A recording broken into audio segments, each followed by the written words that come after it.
இதோட சேர்த்து பொரிச்சு கலக்கி ஒரு துண்டு கறி, ஒரு துண்டு தேங்காய், ஒரு மிளகா வச்சு அப்படியே ஒரு ரவுண்டு போட்டு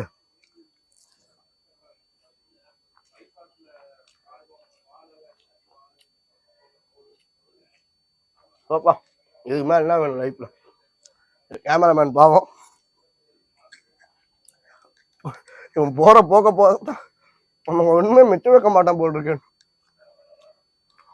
அழகு டேஸ்ட் மச் பெட்டர். அரிசி கரெக்டான பதத்தில் வந்துருக்கு. சாப்பிட்றியா? நீ பல்லாண்டு வாழ்க ஐயா தோர. இல்லை ஒன் டேஸ்ட் பார்த்துட்டுமா?